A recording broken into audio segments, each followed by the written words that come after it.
بسم اللہ الرحمن الرحیم نحمده ونصلی ونسلم علی رسولہ الکریم اما بعد فاعوذ باللہ من الشیطان الرجیم بسم اللہ الرحمن الرحیم یا ایہا الذین آمنوا کتب علیکم الصیام کما کتب علی الذین من قبلکم لعلکم تتقون صدق اللہ مولانا العظیم رب اشرح لی صدری ویسر لی امری واحلل عقدۃ من لسانی یفقہوا قولی اللہم صلی علی محمد وعلی آل محمد کما صلیت علی ابراہیم وعلی آل ابراہیم انک حمید مجید اللہم بارک علی محمد وعلی آل محمد کما بارکت علی ابراہیم وعلی آل ابراہیم انک حمید مجید۔ اللہ تبارک و تعالی نے انسانوں کو اپنی ذات عالی کے ساتھ تعلق قائم کرنے کے لیے اعمال عطا فرمائے ہیں۔ دنیا میں کھانا پینا، رہن سہن، بچوں کا پیدا ہونا اور اسی طرح سے سردی سے بچنے کے لیے کسی جگہ کی پناہ لینا، گرمی سے بچنے کے لیے کسی جگہ کا سہارا لینا، یہ سب باتیں وہ ہیں جو انسان بھی کرتا ہے اور جانور بھی کرتا ہے۔ ہر جاندار کو رہنے کے لیے کوئی جگہ چاہیے ہوتی ہے۔ سردی میں اپنے آپ کو سردی سے بچانے کے لیے، گرمی میں حرارت اور تپش سے بچانے کے لیے کھانے کا بھی وہ محتاج ہے، پینے کا بھی وہ محتاج ہے، اور بچوں کی پیدائش کا سلسلہ بھی جانوروں کے ہاں ہے۔ جس طرح سے انسانوں میں ماں اپنے بچوں سے محبت رکھتی ہے، اسی طرح سے جانوروں میں بھی ہر مادہ، ہر ماں اپنے بچے سے محبت رکھتی ہے۔ گویا کہ کچھ عادات اور کچھ صفات کہیے اور کچھ باتیں کہیے کہ وہ انسان میں اور حیوان میں مشترک ہے۔ جسم کا بڑھنا، جسم کا گھٹنا، بیماری کا طاری ہونا، موت کا واقع ہونا، یہ ہر جاندار کے ساتھ ہے۔ تو انسان اور باقی جاندار سب کے سب ان تمام چیزوں میں برابر کے شریک ہیں۔ انسان جو ان جانوروں سے الگ ہو جاتا ہے، اور انسان کو جو اللہ پاک نے ایک امتیاز دیا ہے، اور انسان کو اللہ نے جانوروں پر جو برتری اور فوقیت عطا فرمائی ہے، وہ صفات کی وجہ سے ہے۔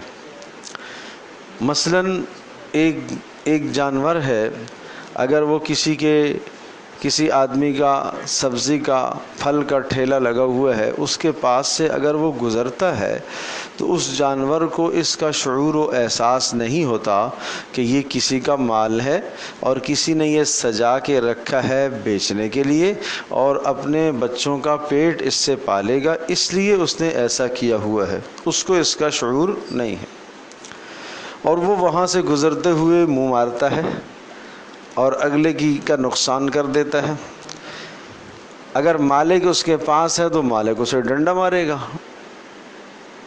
اسی طرح سے اگر کوئی آدمی اسی قسم کی جگہ سے گزرتے ہوئے، سبزی کے ٹھیلے کی مثال لے لیجئے، وہاں سے گزرتے ہوئے اگر کوئی چیز اٹھا لیتا ہے، چرا لیتا ہے، بغیر قیمت دیے، پیسہ دیے اٹھا لیتا ہے، بلا اجازت کے اٹھا لیتا ہے، کس کے لیے؟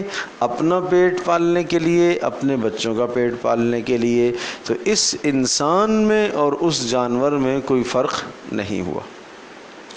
اب یہ جائز اور ناجائز کی تمیز جو کرنا ہے، یہ کون کرتا ہے؟ یہ انسان کرتا ہے۔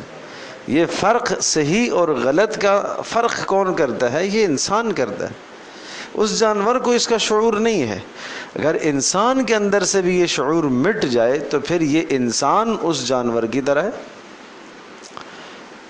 نمبر 2، ایک آدمی، ایک اور مثال، جنگل میں درندہ، بھیڑیا، چیتا، شیر وہ کسی جانور پر حملہ کرتا ہے اور اس کو اپنا لقمہ بناتا ہے اور اپنے بچوں کی خوراک کا انتظام کرتا ہے، بالکل اسی طرح سے اگر کوئی آدمی کسی آدمی کی جان لے کر مال کماتا ہے، مال کی خاطر کسی کی جان لے لیتا ہے، اور جان لے کر جو اس نے مال کمایا اس مال کے ذریعے سے اپنا اور اپنے بچوں کا پیٹ اس نے پالا، تو بالکل یہ انسان اور وہ درندہ دونوں میں کوئی فرق نہیں رہا، اس لیے کہ اس درندے کے اندر یہ خوبی، یہ صفت نہیں ہے، یہ احساس نہیں ہے کہ میں جس کی جان لے رہا ہوں وہ کسی کا بیٹا ہوگا یا وہ کسی کی بیٹی ہوگی، کسی کی ماں ہوگی، کسی کا بچہ ہوگا،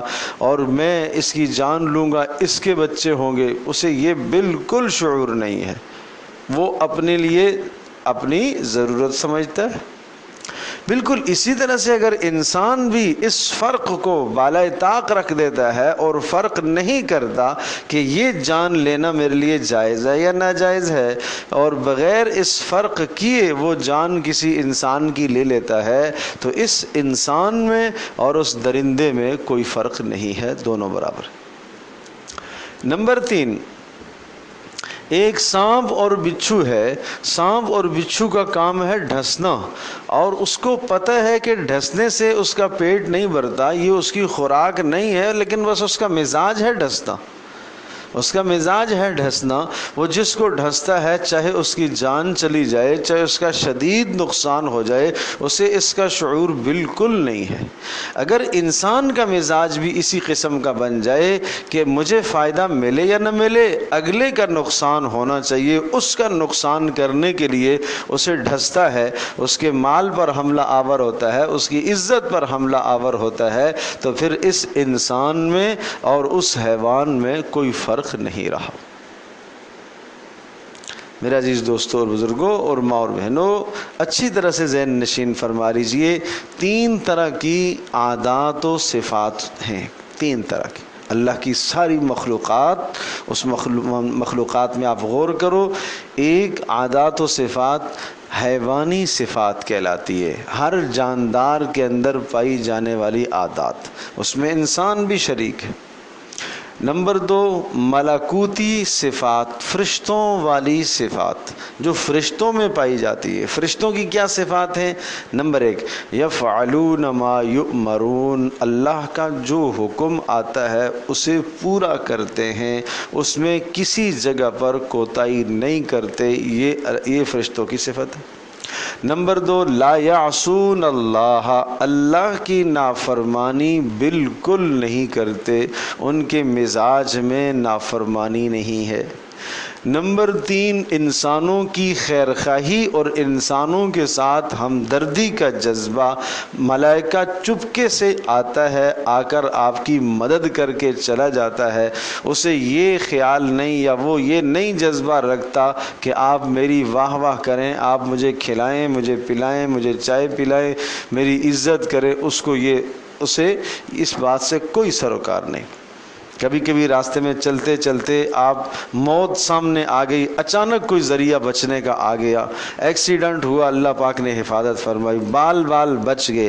وہ بال کیسے بچ گئے؟ اللہ کا فرشتہ ہے جو آپ کے ساتھ تحفظ کے لیے، حفاظت کے لیے اللہ نے مقرر فرمایا ہوا ہے۔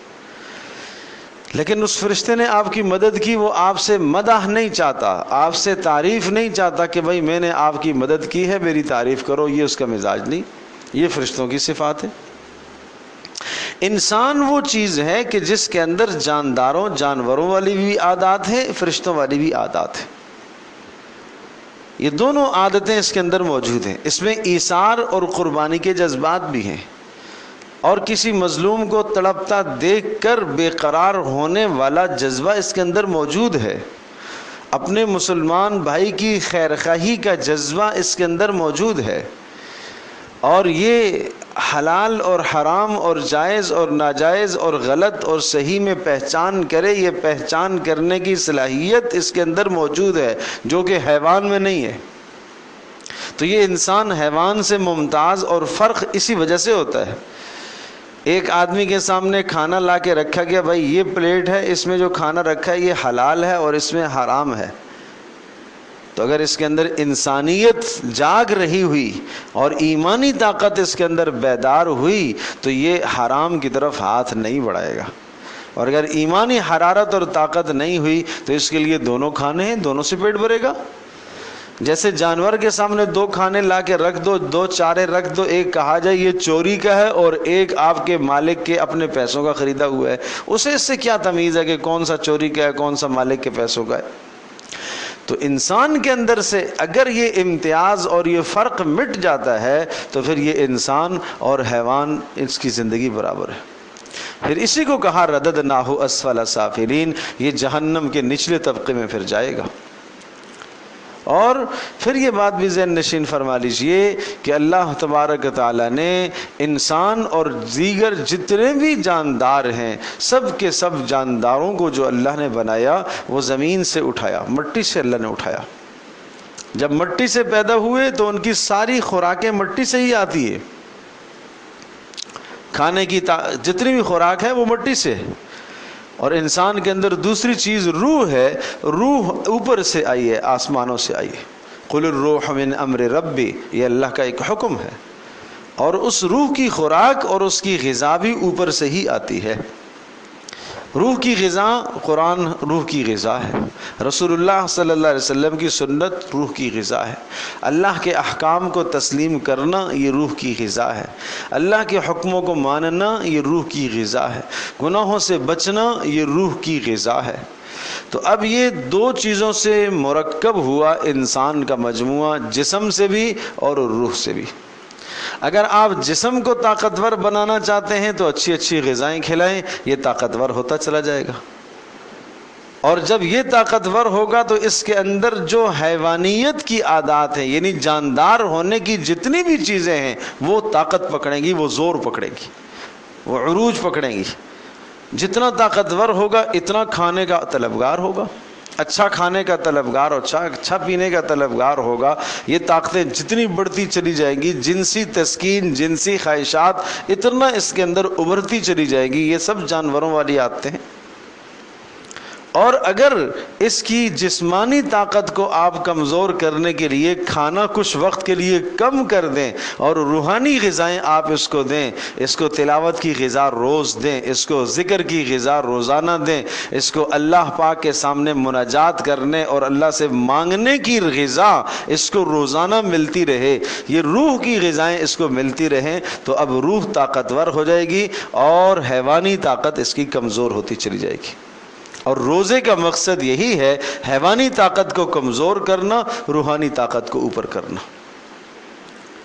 بس یہ روزے کا فلسفہ اگر ذہن میں آ گیا تو پھر اس فلسفے کے مطابق آپ روزہ رکھیں گے کہ روزے کا مقصد کیا ہے، حیوانی عادات و طاقتوں کو کمزور کرنا اور روحانی طاقتوں کو اوپر بڑھانا۔ چاہیے تو یہ تھا کہ پورا سال انسان اس پر محنت کرتا کہ انسان کی حیوانی طاقتیں کمزور رہتی اور روحانی طاقتیں اوپر رہتی، اور روحانی طاقتیں جب اوپر ہوتی ہیں تو پھر یہ مسلمان کے ساتھ خیر خواہی بھی کرتا ہے، خیر خواہی کے جذبات بھی آتے ہیں، پھر یہ حال ہو جاتا ہے کہ خود بھوکا رہ کر دوسروں کا پیٹ بھرنے کی فکر کرتا ہے، اور جب حیوانوں والی طاقتیں غالب آئیں گی تو پھر یہ اپنا پیٹ پالنے کے لیے دوسرے کا پیٹ کاٹتا ہے۔ صحابہ کرام رضی اللہ عنہم اجمعین کی جو زندگی تھی وہاں رسول اللہ صلی اللہ علیہ وسلم نے محنت کی، اور اس محنت کا نتیجہ یہ نکلا کہ اس قدر ان کی روحانی طاقتیں اوپر آ گئیں، اتنی اوپر آ گئیں کہ اپنے گھر میں فاقے برداشت کر کے دوسروں کو کھلانا، یہ کھلا کر ان کو لطف آتا تھا، آج وہ ہمیں کھا کر مزہ نہیں آتا جو انہیں بھوکا رہ کر مزہ آتا تھا۔ گھر میں مہمان آگے، رسول اللہ صلی اللہ علیہ وسلم کی جانب سے بیوی سے پوچھتے ہیں کچھ کھانے کو ہے؟ صرف تھوڑا سا ہے جو بچوں کا ہے اور ہمارے گزارے کا ہے۔ کہا بچوں کو سلا دو اور ہم دونوں مہمان کے ساتھ بیٹھ جائیں گے اور اندھیرا کر دیں گے کمرے میں، مہمان سمجھے گا کھانا کھا رہا ہے، کھانا کھا رہے ہیں ہم دونوں، ہم نہیں کھائیں گے تاکہ مہمان پیٹ بھر کے کھا لے۔ اس بھوکا رہنے میں ان کو اتنا لطف آیا، اتنا مزہ آتا تھا، اتنا سکون آتا تھا جو پیٹ بھر کر کھانے سے نہیں آتا تھا۔ سبحان اللہ، یہ اللہ کی رضا کے لیے نا، یہ ہیں روحانی جذبات، یہ ہیں روحانی طاقتیں. اور جب یہ روحانی طاقتیں، میدان کارزار گرم ہے، ایک آدمی زخموں سے نڈھال ہے، پانی پینے والا جاتا ہے کہ مجھے پانی پلاؤ، تو پانی پلانے کے لیے گلاس قریب لے کے جاتا ہے، برابر سے آواز آتی ہے مجھے بھی پلاؤ. اب یہ پہلے والا جو تڑپ رہا ہے، پانی کے گھونٹ کے لیے تڑپ رہا ہے، ترس رہا ہے، یہ کہتا ہے اسے پلاؤ پہلے. یہ گلاس لے کے دوسرے کے پاس پہنچتا ہے، برابر سے آواز آتی ہے تیسرے کی مجھے بھی پانی چاہیے. یہ دوسرا کہتا ہے، یہ ترس رہا ہے گھونٹ کا، حلق تر کرنا چاہتا ہے، لیکن کہتا ہے نہیں پہلے میرے بھائی کو پلاؤ. یہ ایثار اور یہ قربانی کے جذبات، یہ کیسے پیدا ہوتے ہیں؟ جب روحانی طاقت اوپر آتی ہے. روحانی طاقت میں غلبہ ہوتا ہے تو پھر یہ چیزیں جا کے پیدا ہوتی ہیں. اور پھر وہ تیسرے کے پاس جب جاتا ہے پلانے کے لیے تو پتہ چلا کہ وہ دم توڑ چکا. واپس دوسرے کے پاس آیا، چلو اس کو پلا لوں، پتہ وہ بھی دم توڑ چکا. پہلے کے پاس آتا ہے وہ بھی ختم ہو گیا. اس طرح سے تینوں کے تینوں اشخاص ایک دوسرے کو ترجیح دیتے ہوئے پیاسے دنیا سے رخصت ہوئے، پانی نہیں پیا. اور ایک تاریخ نے ایک مثال رقم کر دی ہے کہ انسانی ہمدردی کی یہ کوئی مثال کتنی عظیم ترین مثال ہے کہ ایک آدمی زندگی سے ہاتھ دھو رہا ہے اور آخری لمحات ہیں، اس وقت بھی اپنے مسلمان بھائی کا خیال اتنا رکھ رہا ہے کہ نہیں پہلے اسے پلاؤ، میں بعد میں پی لوں گا. تو بھائی روزہ اس لیے آتا ہے یہ جذبات پیدا ہو جائے، یہ روحانی طاقت اوپر آ جائے. تو یہ ہے لعلکم تتقون. اب یہ آیات آپ کے سامنے ہیں تو ان آیات کو ذرا آپ دیکھیے. میں ایک بار ان آیات کا ترجمہ کرتا ہوں اور پھر ہم اپنے جو مسائل ہیں روزے کے ان کی طرف آتے ہیں. تو اگر آپ سے کوئی پوچھے کہ روزے کا، ہر عبادت کا مقصد ہے، ہر عبادت کا فلسفہ ہے، کیا مقصد ہے روزے کا، آپ اتنا سا جواب دے دیں کہ روحانی طاقت کو اوپر لانا اور حیوانی طاقت کو کمزور کرنا، یہ روزے کا مقصد ہے. لعلکم تتقون میں یہی ہے. یا ایھا الذین آمنوا کتب علیکم الصیام، 183 نمبر آیت آپ دیکھ رہے ہیں سورۃ البقرہ کی. یا ایھا الذین آمنوا، اے ایمان والو. جب اللہ پاک کوئی خاص حکم دیتا ہے تو یا ایھا الذین آمنوا سے خطاب کرتا ہے. یا ایھا الذین آمنوا کا مطلب کیا ہوتا ہے؟ اے وہ لوگو. آپ تو یہ ترجمہ کرتے ہو نا بس اتنا سا کہ اے ایمان والو، نہ اس میں بڑی گہرائی ہے. یا ایھا الذین آمنوا، اے وہ لوگو جو مجھے اپنا رب مان چکے ہو، جو میرے رسولوں کو بھی مان چکے ہو، جو میری کتابوں کو بھی مان چکے ہو، جو میرے اوپر ایمان لا چکے ہو، جو میری آخرت کو مان چکے ہو، جنہوں نے میرے ساتھ ایگریمنٹ کر لیا ہے، ایک عہد اور وعدہ کر لیا ہے کہ اے اللہ ہم نے تیرے سارے احکام کو تسلیم کرنا ہے اور جن چیزوں سے تو نے منع کیا ہے ان سے ہم نے بچنا ہے. اسلام میں داخل ہوتے ہی آدمی ایک عہد کرتا ہے اللہ سے. تو یہ یا ایھا الذین آمنوا سے خطاب اس طرح سے ہے. کتب علیکم الصیام، تمہارے اوپر روزے فرض کر دیے گئے. کتب علیکم، کتبہ کا معنی ہوتا ہے فرض کر دینا، لکھ دینا، لازم کر دینا. کتبہ فرض کر دیے گئے ہیں. علیکم الصیام، تمہارے اوپر روزے فرض کیے گئے. ایک سیام کے لفظ کا ایک معنی میں آپ کو سمجھاتا ہوں. سیام کا مطلب کیا ہوتا ہے؟ سیام، صوم، سیام. سیام بھی روزہ، صوم بھی روزہ، واو کے ساتھ بھی یا کے ساتھ بھی، دونوں کا معنی صوم سیام روزہ ہی ہے. یہ کس کو کہتے ہیں؟ سیام اور صوم کا مطلب اصل معنی ہے رک جانا، رکنا، باز آ جانا. ٹھیک ہے. اب آپ اس کو تھوڑا سا اس لفظ کی گہرائی میں جائیے. عرب میں نماز کا رواج تو تھا، مشرکین عرب کے ہاں نماز تھی، اگرچہ نماز کا حلیہ بگاڑ دیا تھا انہوں نے.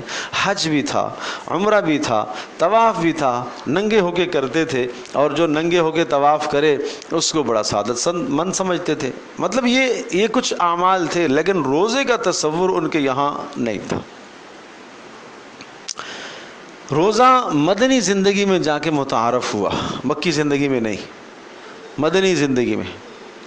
اچھا ہاں، اتنا لفظ صوم، لفظ سیام ان کے یہاں استعمال ہوتا تھا. کس کے لیے استعمال ہوتا تھا؟ آپ لفظ پر غور کریں پھر آپ کو روزے کی حقیقت سمجھ میں آئے گی. یہ عربی زبان بڑی عجیب کلام، بڑی عجیب زبان ہے. یہ لوگ یہ کرتے تھے کہ گھوڑے پالتے تھے، جنگوں میں کام آنے کے لیے عرب میں 2 قسم کے جانور زیادہ کثرت سے پائے جاتے تھے.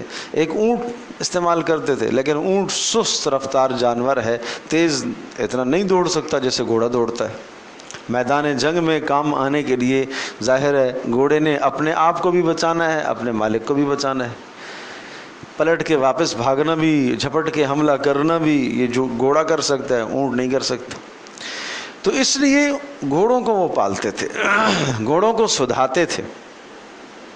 اچھا، جب گھوڑوں کو پالتے تھے تو گھوڑوں کو سدھانے اور پالنے کا اور سکھانے کا طریقہ کار یہ ہوتا تھا کہ وہ گھوڑوں کو اس طرح سے عادی بناتے تھے مشقت کا کہ جب شدید ترین گرمی ہوتی، لو چل رہی ہوتی تھی گرم، اور اس گرم کے اندر ریت کے ذرات بھی آ رہے ہوں، ناقابل برداشت ہو، خود تو اپنا سر منہ لپیٹ لیتے تھے، لیکن گھوڑے کو جس طرف سے آندھی طوفان آ رہا ہے اس طرف رخ کر کے کھڑا کر دیتے، اور وہ گھوڑا ساری گرمی کو اپنے اندر برداشت کرتا تاکہ برداشت کی صلاحیت اس میں پیدا ہو.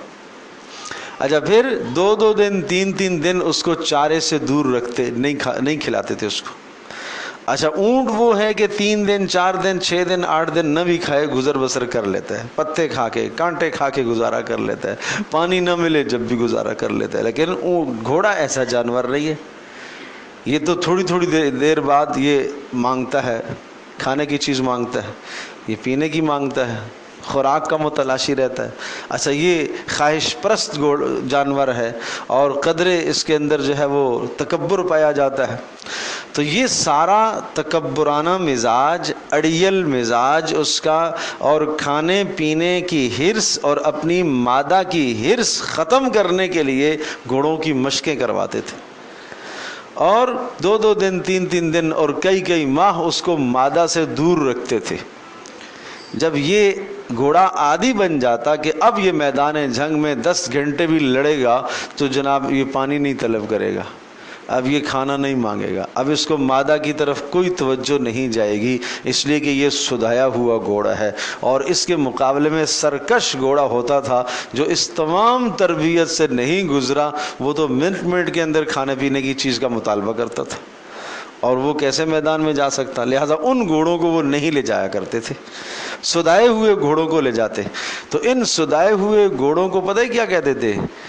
ان کو کہتے تھے صیام مفترست، یعنی وہ فرس، وہ گھوڑے افراس صائمت، روزہ رکھنے والے گھوڑے جن کو سدھایا گیا ہے کھانے سے پینے سے اور اسی طرح سے اپنی مادہ سے دور رکھ کر جن کی مشق کرائی گئی ہے، یہ گھوڑے. اور اس کے لیے کیا لفظ استعمال ہوتا تھا؟ سوم کا. تو یہ اب آپ اندازہ کریں کہ اس سرکش نفس کی مثال بھی اس سرکش گھوڑے کی طرح ہے. جس طرح سے وہ گھوڑے کو کھانے پینے سے اور اپنی مادہ سے دور رکھ کر اس کو میدان کا عادی بناتے تھے اور اس کے اندر وفاداری کا عنصر پیدا کرتے تھے کہ یہ مالک کی وفادار بن جائے. اور آپ کو پتہ ہے پھر کتنا وفادار وہ گھوڑا بن گیا کہ اس کی قسمیں اللہ نے کھائیں، والعادیات ضبحا فالموریات قدحا فالمغیرات صبحا فاثرن به نقعا فوسطن به جمعا.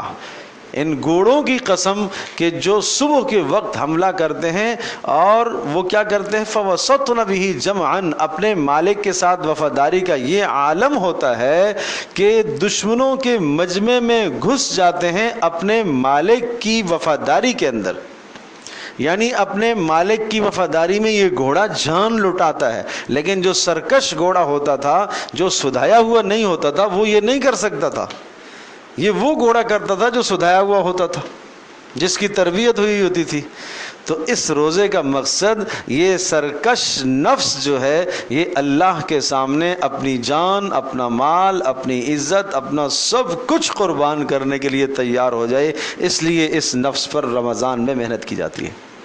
تو اللہ نے کہا کہ 30 دن ہم آپ کو دے رہے ہیں، 29 دن دے رہے ہیں. ان 30 دنوں میں اور 29 دنوں میں اپنے نفس کو کھانے سے، پینے سے، جنسی خواہشات سے تھوڑا دور رکھو تاکہ اس کے اندر اطاعت اور فرمانبرداری کا جذبہ پیدا ہو جائے. سرکشی اس کی ختم ہو جائے، بغاوت اس کی ختم ہو جائے۔ لیکن اگر روزہ رکھ کر بھی 30 دن گزرنے کے بعد بھی سرکش کا سرکش رہا، وہ جس گھوڑے کو صبح سے شام تک مالک نے نہیں کھلایا اور شام کو خوب دبا کے کھلایا، تو اس کے اندر تو اطاعت شعاری کیسے پیدا ہوگی؟ وہ تو سرکش رہے گا، اس لیے کہ اس کے جسم کو اور اچھی خوراک ملی ہے۔ جب وہ اور اچھی خوراک ملی ہے تو جسم تو اور طاقتور ہوگا، اور جسمانی جو خواہشات ہیں وہ اس کے اندر اور ابھرنا شروع ہوگی۔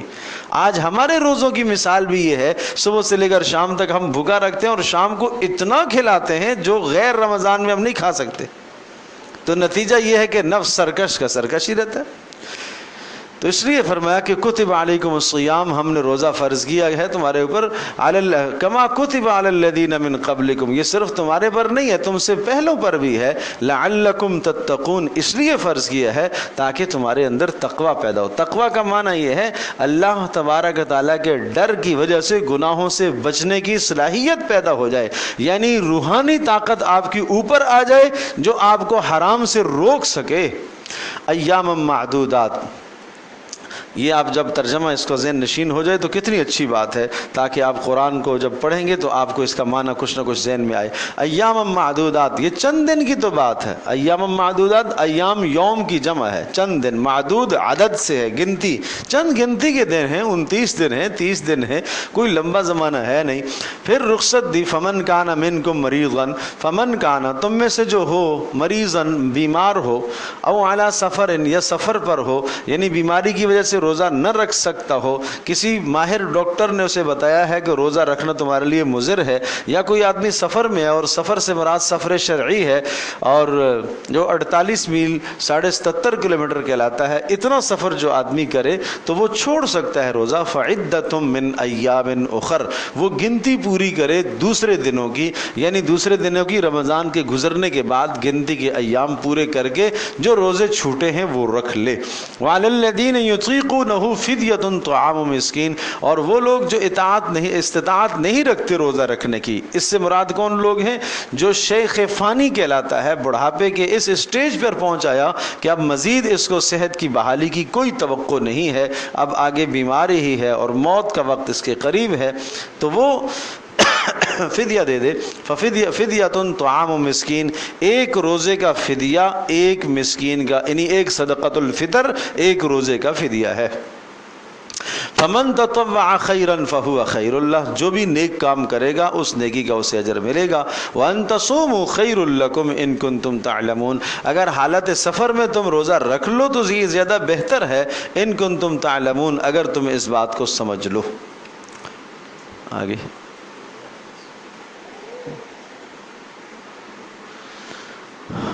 شہر رمضان الذی انزل فیہ القرآن، یہ بات روزے کے فضائل کی ہو رہی ہے، تو پتہ چلا کہ یہ رمضان کا مہینہ یہ قرآن کا مہینہ کہلاتا ہے۔ شہر رمضان، کہا رمضان کا مہینہ ہے، الذی انزل فیہ القرآن، جس مہینے میں قرآن کو اتارا گیا ہے، یہ عظیم الشان مہینہ ہے۔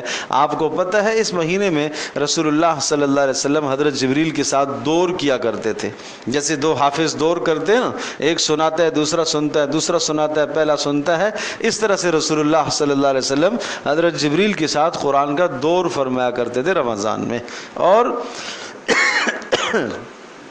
جس سال آپ کا وصال ہوا اس سال آپ نے 2 مرتبہ رمضان میں قرآن کا دور فرمایا، اور یہ اشارہ اس بات کی طرف تھا، حضرت فاطمہ کو آپ نے کہہ دیا تھا کہ اس سال 2 بار جبریل نے دور کیا میرے ساتھ، مجھے لگ رہا ہے کہ میرا آخری وقت ہے، میرے جانے کا وقت آ گیا ہے۔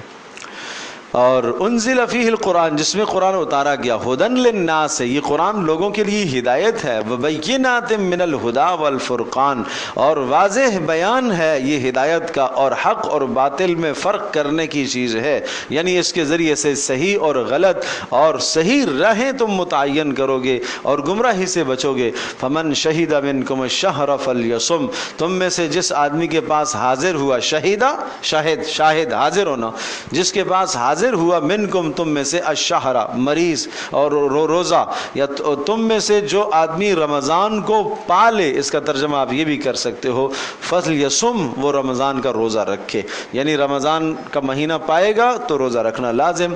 ومن کان مریضا، دوبارہ اس بات کو پھر سے دہرایا، ومن کان مریضا او علی سفر، جو بیمار ہے یا سفر ہے، فعدۃ من ایام اخر، یہ باقی دنوں کی گنتی کو پورا کر لے۔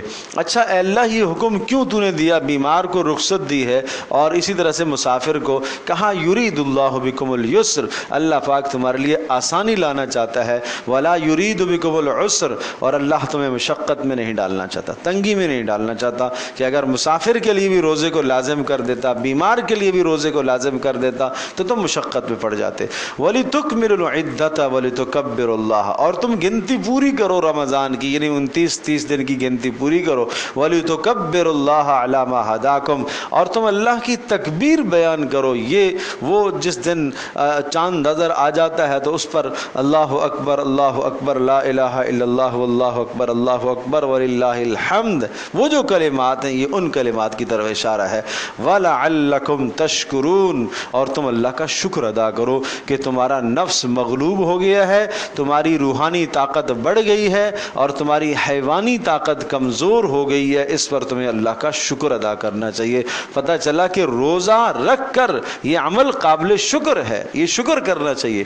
اچھا وَإِذَا سَأَلَكَ عِبَادِي عَنِّي فَإِنِّي قَرِيب، اب مسئلہ آیا یہ بات، چلو روزے میں تمہیں روزے اور دعاؤں کا آپس میں بڑا گہرا تعلق ہے، اس لیے ساتھ دعا کا تذکرہ ہے۔ وَإِذَا سَأَلَكَ عِبَادِي عَنِّي، اور جب آپ سے میرے بندے پوچھے میرے بارے میں، فَإِنِّي قَرِيب، تو آپ بتا دیجئے میں قریب ہوں، اجیب دعوت الداعی اذا دعان، میں جواب دیتا ہوں دعوت الداعی، پکارنے والے کی دعا کا جواب دیتا ہوں، اذا دعانی، جب وہ مجھے پکارے تو میں جواب دوں گا۔ معنی یہ ہوا کہ صرف اللہ کو پکارنا ہے، اور قبولیت کے لیے 2 شرائط ذکر فرمائے۔ نمبر 1 فَلْيَسْتَجِيبُوا لِي، مجھے ہی پکاریں، کسی اور کو نہ پکاریں۔ پھر اے اللہ تو ہی میرا کام کرے گا، لیکن بھروسہ کسی اور پر بھی لگا ہوا ہے، بھروسہ مال پر بھی ہے، بھروسہ دنیا کی چیزوں پر بھی ہے۔ ہاں کام تو اللہ ہی کرے گا، لیکن یہ بھی تو کچھ نہ کچھ تو ہے، یہ غلط ہے۔ نہیں، بھروسہ صرف میرے اوپر، اسباب پر بھروسہ نہ کرو، اسباب کو اختیار کرو لیکن بھروسہ اس پر نہ کرو۔ وَلْيُؤْمِنُوا بِي، اور میرے اوپر اعتماد بھی رکھو، بدگمان نہ ہو جاؤ، میرے اوپر اعتماد بھی رکھو۔ لَعَلَّهُمْ يَرْشُدُونَ، ایسا کریں گے تو یہ ہے رشد اور ہدایت کا راستہ۔ أُحِلَّ لَكُمْ لَيْلَةَ الصِّيَامِ الرَّفَثُ، ایک اور رخصت دی، جس طرح سے پیچھے بیمار کو رخصت دے دی ہے روزے سے، اور اسی طرح سے جناب مسافر کو رخصت دے دی ہے، ایک اور رخصت دی، چونکہ پہلے کہا تھا کُتِبَ عَلَيْكُمُ الصِّيَامُ كَمَا كُتِبَ عَلَى الَّذِينَ مِن قَبْلِكُمْ، یہ روزہ تمہارے اوپر فرض کیا گیا جس طرح سے تم سے پہلوں پر بھی فرض کیا گیا ہے۔ یہ پہلوں پر فرض کرنے کا حوالہ کیوں دیا ہے؟ یہ حوالہ اس لیے دیا ہے کہ ہزاروں سالوں سے روزہ چلا آ رہا ہے، گزشتہ امتوں میں بھی روزہ چلا آ رہا ہے، اور روحانی طاقت کو اوپر کرنے کے لیے اور حیوانی طاقت کو کمزور کرنے کے لیے روزہ آتا ہے، تو وہ پہلے بھی لوگوں نے رکھا ہے اور ان لوگوں کو اس نسخے سے فائدہ ہوا ہے، لہذا تم بھی اس کو اپناؤ۔ اس لیے فرمایا کما کتب علی الذین من قبلکم، جیسا کہ تم سے پہلوں پر بھی فرض کیا گیا، لیکن پہلوں کا جو روزہ تھا وہ مشقت والا روزہ تھا۔ اس روزے میں یہ بات تھی کہ اگر افطار کے بعد کوئی آدمی سو جاتا تو اب کچھ بھی نہیں کھا سکتا، سحری کھانے کی اب اجازت نہیں ہوتی تھی، اگلے دن تک اسی طرح سے بھوک سے روزہ رکھنا ہے۔ ایک صحابی آئے اور انہوں نے روزہ افطار کیا، اور افطار کرنے کے بعد ان کی اہلیہ کچھ کھانا بنانے لگی ان کے لیے، تھکے ہوئے تھے، کام سے آئے، کھیت میں کام کر کے، تو آ کے لیٹے، آنکھ لگ گئی۔ جب آنکھ لگ گئی تو اب تو نہیں کھا سکتے، جب نہیں کھا سکتے تو اب بھوکا روزہ رکھا، اب اگلے دن دوپہر کو نڈھال ہو گئے، بے ہوش ہو گئے۔ اس پر اللہ نے یہ حکم تخفیف کر دیا، ہلکا کر دیا کہ چلو پہلے تمہارے لیے یہ حکم تھا کہ اگر رات کو کوئی آدمی لیٹ جائے، سو جائے، اس کے بعد کھانا جائز نہیں ہے، اب صبح صادق تک تم کھا پی سکتے ہو، صبح صادق تک کھا پی سکتے ہو۔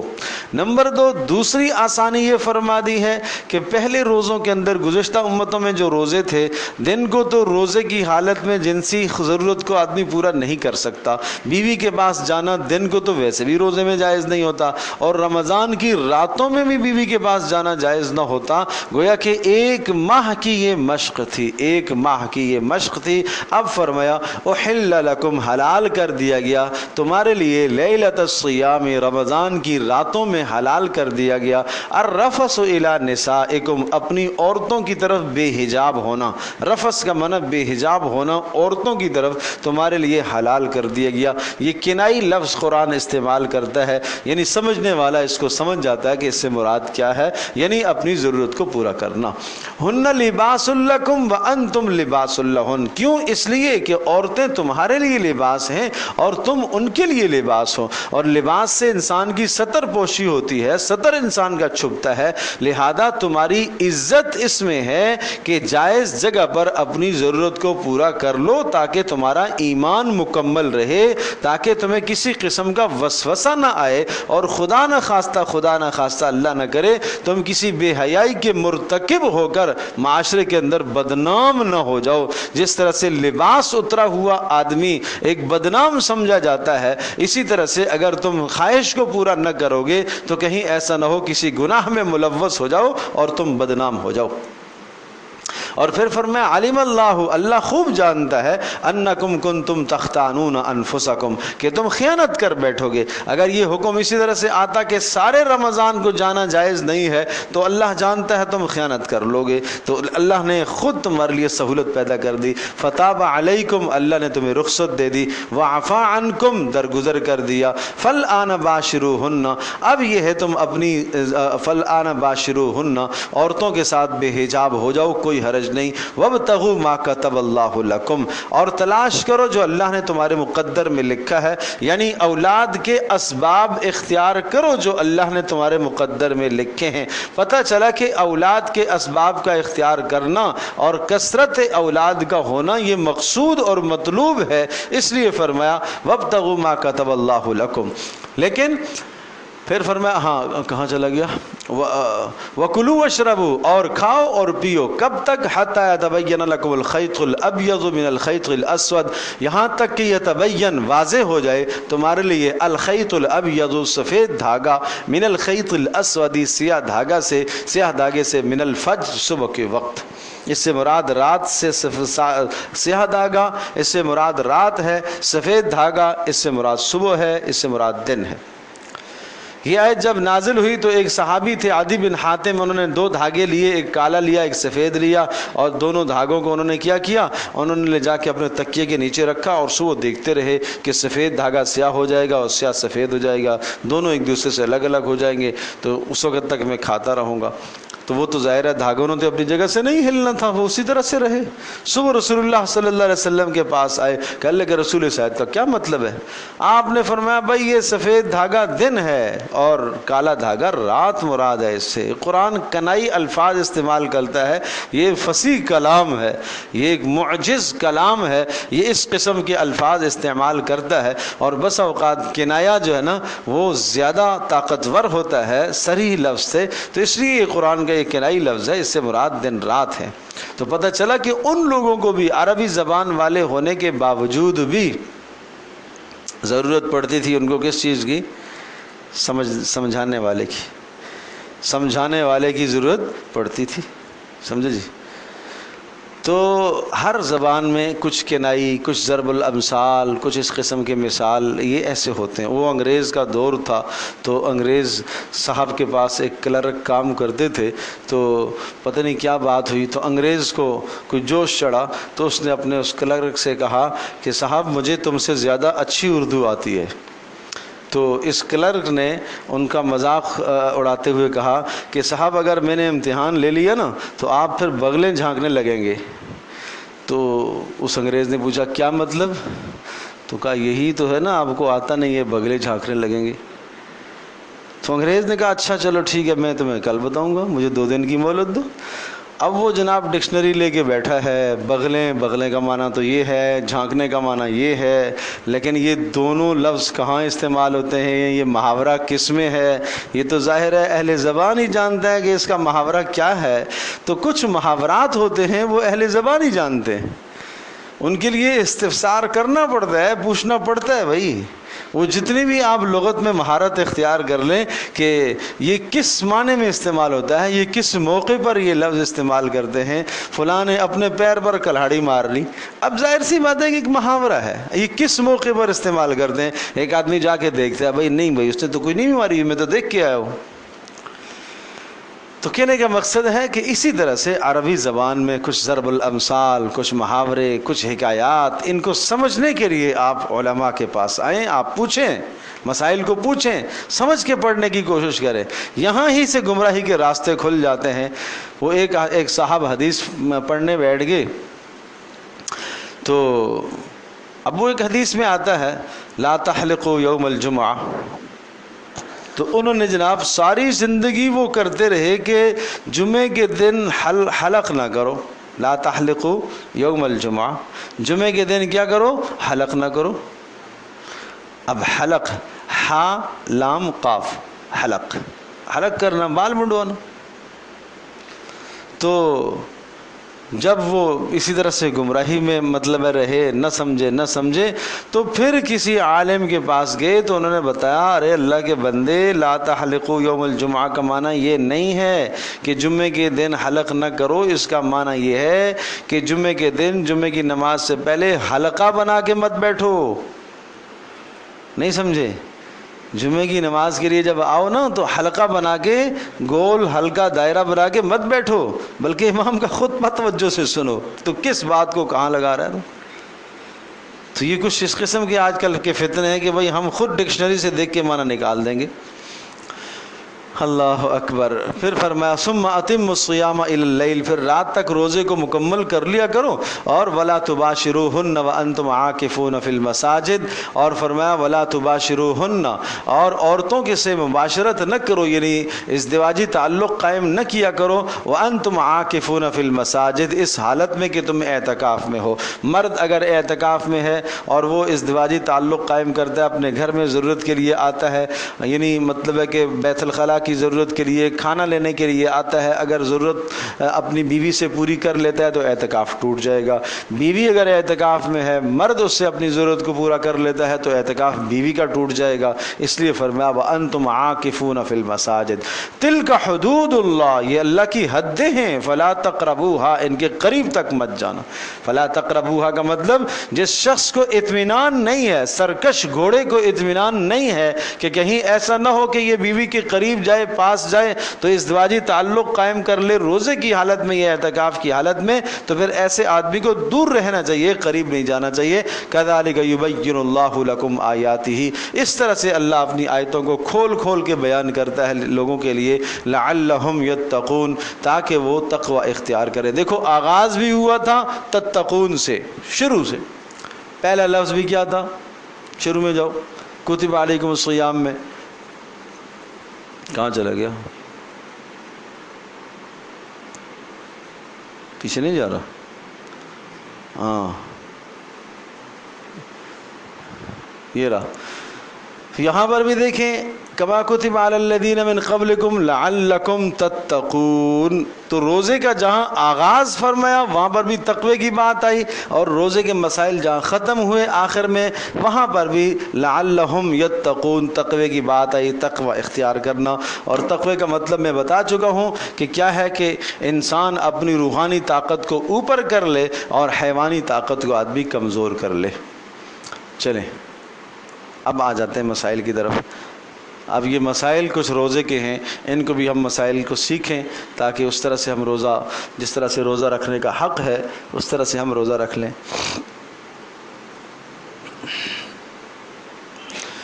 اہتمام رمضان کا اہتمام، ابھی جو ایام باقی ہیں ان میں آپ نے یہ کرنا ہے۔ ایک تو دعا کا اہتمام کرنا ہے، یہ رسول اللہ صلی اللہ علیہ وسلم کی دعا تھی کہ اے اللہ میرے لیے شعبان اور رجب مبارک فرما اور رمضان تک زندگی عطا فرما۔ اس لیے اللہ پاک سے ابھی سے مانگیں کہ اللہ مبارک مہینے کی رحمتوں سے برکتوں سے ہمیں مالا مال فرما۔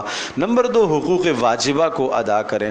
حقوق واجبہ چھوٹی ہوئی نمازیں ہیں، پچھلے روزے ہیں، ان کی ادائیگی کی فکر کریں اور نظریں جو مانی ہوئی ہیں ان کو پوری کریں اور سجدہ تلاوت جو رہے ہوئے ہیں ان کو پورا کریں۔ نمبر 3، حقوق العباد کی ادائیگی، لین دین ہے، کسی کا ناحق دل دکھایا ہے اس سے معافی مانگ لے، یہ سب کام پورے کریں۔ اور نمبر 4، دل سے اپنے گناہوں پر ندامت اختیار کریں اور توبہ کریں تاکہ رمضان کی آمد سے پہلے پہلے ہر قسم کے گناہوں سے آپ پاک اور صاف ہو جائیں۔ آمد رمضان پر ایک بڑا طویل خطبہ ہے، رسول اللہ صلی اللہ علیہ وسلم کا خطبہ۔ حضرت سلمان فارسی فرماتے ہیں نبی علیہ السلام نے شعبان کی آخری تاریخ میں ہم لوگوں کو وعظ فرمایا اور یہ ارشاد فرمایا کہ تمہارے اوپر ایک مہینہ آ رہا ہے جو بڑا مہینہ ہے، بہت مبارک مہینہ ہے۔ اب آپ اس کی مبارک ہونے کا اندازہ کیجئے، اس میں ایک رات شب قدر ہے جو 1000 مہینوں سے بڑھ کر ہے، 1000 مہینوں سے بڑھ کر ہے، اور اللہ نے اس مہینے کی روزوں کو تمہارے لیے فرض فرمایا ہے اور راتوں کے قیام یعنی نماز تراویح کو ثواب کی چیز بتلایا ہے۔ دن کو روزہ، رات کا قیام۔ دن کو روزے سے نفس انسان کا سرکش گھوڑا اور باغی نفس جو ہے اس کو مانجا جاتا ہے، اس کی صفائی ہوتی ہے، اور رات کی تراویح سے اس کے اوپر نور چڑھتا ہے، زینت چڑھتی ہے، خوبصورتی پیدا ہوتی ہے۔ آپ دیوار کو کھرچیں گے، صاف کریں گے، اس کے بعد رنگ لگائیں گے۔ تو اس لیے کھرچا تو ہے لیکن رنگ نہیں لگایا، صاف ستھرا تو کر دیا لیکن دیوار کو مزین نہیں کیا تو یہ کہا جائے گا کہ کام پورا نہیں ہوا۔ تو دونوں کام کرنے، کھرچنا بھی ہے، اپنے نفس کو گناہوں سے صاف پاک کرنا ہے اور پھر نور سے مزین کرنا ہے، تو رات کی تراویح سے نور پیدا ہوتا ہے۔ چلے ہاں، اس میں مومن کا رزق بڑھا دیا جاتا ہے۔ دیکھو پیچھے آؤ، مومن کا رزق جو بڑھا دیا جاتا ہے یہ اس لیے بڑھا دیا جاتا ہے کہ اس مہینے میں دوسروں کی غمخواری کرو، اس لیے نہیں بڑھا دیا جاتا کہ مائیں بہنیں افطار میں پکوڑے بھی تلیں، سموسے بھی تلیں، رول بھی تلیں، اور جناب ظہر سے اللہ کی بندی کھڑی ہوئی ہے مغرب تک کچن میں، اللہ اکبر۔ یہ ظلم ہے بھائی، یہ ظلم ہے، یہ ظلم ہے۔ خاتون خانہ ظلم کر رہی ہے اپنے اوپر اور گھر والے بھی ظلم کر رہے ہیں۔ اس رمضان میں طے کرو کہ ہم نے روزوں میں ان سب تکلفات سے اپنے آپ کو بچانا ہے۔ ہمت کرو نا تھوڑی سی، نفس کو جب کمزور کرنا ہے اور روحانی طاقت اوپر لانی ہے تو پھر صبح سے لے کر شام تک بھوکا رکھا۔ جس کتے کو آدمی بھوکا رکھے اور شام کو دبا کے کھلائے تو کیا فائدہ اس کا؟ کم کرو۔ مجھے آپ یہ بتاؤ، ان حدیث میں یہاں سب رسول اللہ صلی اللہ تعالی وسلم نے روزہ افطار کی بات کس سے کی ہے کہ کس چیز کے ساتھ تم نے روزہ افطار کرنا ہے؟ ایک کھجور کے ساتھ، کھجور نہ ہو تو پانی کے ساتھ، لسی کا گھونٹ ہو، دودھ کا ایک گھونٹ ہو، اس کے ساتھ روزہ افطار کر لو۔ ثواب روزہ افطار کرنے کا، آپ 10 ڈشیں رکھ لیں، 50 ڈشیں افطار میں کسی کے لیے رکھ لیں، کسی کو آپ نے افطار کرایا، جو ثواب ایک کھجور کے کھلانے سے ملتا ہے وہی ثواب ان سب چیزوں سے ملتا ہے۔ تو کیا ضرورت ہے تکلفات میں پڑھنے کی؟ آپ نے جناب اگر مقصد آخرت ہے تو پھر آپ کو سوچنا چاہیے کہ آپ نے اچھے قسم کے کھانے بنا کے صرف 10 آدمیوں کو افطار دیا ہے۔ اگر آپ اتنا خرچہ جو آپ نے ان 10 پر کیا ہے، آپ یہ صرف کھجور پر اکتفا کرتے تو 1000 آدمیوں کو یہ پورا ہو جاتا۔ یہ خرچہ جو آپ نے یہاں پر کیا ہے، اس سے 1000 لوگوں کو آپ افطار کرا لیتے۔ یہ کوشش کرنے کی بات ہے، محنت کی بات ہے۔ تو یہ فضولیات سے اپنے آپ کو افطار کے وقت میں بچائیں، اور فرمایا کہ اس میں کیا احسان ہے اللہ کا، فرض جو ہے ادا کرے گا وہ غیر رمضان میں 70 فرض ادا کرے گا، اتنا بڑا یہ مہینہ صبر کا ہے، صبر کا بدلہ جنت ہے، اور لوگوں کے ساتھ غمخواری کا مہینہ ہے۔ مومن کا رزق بڑھا دیا جاتا ہے، اس لیے بڑھا دیا جاتا ہے تاکہ دوسروں کو کھلاؤ، اس لیے نہیں کہ تاکہ افطار میں خود دبا کے کھاؤ۔ جو شخص کسی روزہ دار کو روزہ افطار کرائے گا اس کے لیے گناہوں کے معاف ہونے اور آگ سے خلاصی کا سبب ہوگا، اور روزہ دار کی مانند اس کو ثواب ہوگا، اور روزہ دار سے ثواب میں کچھ کمی نہیں ہوگی۔ صحابہ نے عرض کیا ہم میں سے ہر شخص اتنی وسعت نہیں رکھتا روزہ دار کو روزہ افطار کرائے۔ آپ نے فرمایا پیٹ بھر کر کھلانے پر موقوف نہیں ہے یہ ثواب تو اللہ ایک کھجور سے کوئی افطار کرا دے، یا ایک گھونٹ پانی کا پلا دے، یا ایک گھونٹ لسی کا پلا دے، اس پر بھی اللہ یہ ثواب عطا کرے گا۔ تو کتنا آسان معاملہ ہے ثواب کا۔ آگے چلو۔ ایسا مہینہ ہے کہ اول حصہ اس کا رحمت، دوسرا مغفرت، اور تیسرا آگ سے خلاصی کا، لیکن یہ گناہ گاروں کے لیے۔ نیک آدمی پہلے دن سے اللہ کی رحمت، پہلے دن سے مغفرت، پہلے دن سے جنت کا فیصلہ۔ اگر آپ اپنے آپ کو پہلے دن سے صاف کر لیں گے تو یہ سب چیزیں پہلے دن سے آپ کو مل جائیں گی، اور اگر نہیں آپ صاف کریں گے تو پھر 10 دن لگیں گے گناہ دھلنے میں۔ تو اس لیے وہ رحمت برسی 10 دن میں جا کے گناہ دھلے، پھر اس کے بعد یہ مغفرت کا اہل ہوا دوسرے 10 دن میں، اور مغفرت کا اہل ہونے کے بعد پھر تیسرے 10 دن میں یہ جہنم سے خلاصی کا اہل سمجھا جائے گا۔ لیکن یہ سب باتیں اس شخص کے لیے جو رمضان سے پہلے ہی توبہ کر لے، اول دن سے یہ ساری چیزیں اس کو آ سکتی ہیں۔ اور اپنے ماتحتوں پر، غلاموں پر اور خادموں پر جو بوجھ ہلکا کرے گا اللہ اس کی مغفرت فرما دیتے ہیں۔ 4 چیزوں کی کثرت کرنے کا حکم ہے، 2 چیزیں اللہ کے واسطے، اور جو 2 چیزیں ایسی ہیں جن سے تمہیں چارہ کار نہیں۔ پہلے 2 چیزیں تم اپنے رب کو راضی کرو اور کلمہ طیبہ اور استغفار، اور دوسری 2 چیزیں جنت کی طلب کرو اور آگ سے پناہ مانگو، یعنی جہنم سے خلاصی مانگا کرو۔ چلیں یہ آیت کی تفصیل آ گئی۔ چلیں روزہ رکھ کر اگر جھوٹ اور غلط کاموں کو نہیں چھوڑے گا تو اللہ تبارک و تعالیٰ کو ایسے روزے کی کوئی حاجت نہیں ہے، اس لیے کہ وہ اپنے روحانی طاقت کو کمزور ہی کیے ہوئے ہے، طاقتور نہیں کر رہا۔ اللہ کو کوئی حاجت نہیں ہے۔ آگے چلو۔ روزہ دار کو اگر کوئی گالی دے تو آپ جواب میں یہ کہیں کہ بھائی نہیں میرا روزہ ہے، مطلب یہ ہوا کہ گالی کا جواب گالی سے نہیں دینا، آپ نے کہہ دینا ہے کہ میرا روزہ ہے۔ چلے تقوی کس چیز کا نام ہے؟ اگر روزے کا مقصد تقوی ہے نا، گناہوں سے بچنا ہے، تو تقوی اس طرح سے ہے کہ اپنے آپ کو اس طرح سے وقت گزارنا، اس طرح سے زندگی گزارنا، اس طرح سے زندگی گزارنا جیسے آدمی راستے میں چلتے ہوئے کانٹے سے، کیچڑ سے، گارے سے، غلاظت سے، گندگی سے اپنے جسم کو بچاتا ہے، اسی طرح سے انسان اپنے آپ کو بچائے۔ اس چیز کا نام تقوی ہے۔ ان تجتنبوا کبائر ما تنہون عنہ نکفر عنکم سیئاتکم، اگر تم کبائر سے اپنے آپ کو بچاؤ گے تو اللہ تبارک و تعالیٰ صغائر تمہارے معاف کر دے گا اور اللہ تمہیں عزت عطا کرے گا۔ چلے نماز تراویح کے مسائل۔ من صام رمضان، جس نے رمضان کا روزہ رکھا ایمان اور اللہ کی ذات عالی سے ثواب کی امید رکھتے ہوئے، اللہ اس کے گزشتہ گناہوں کو معاف کرے گا۔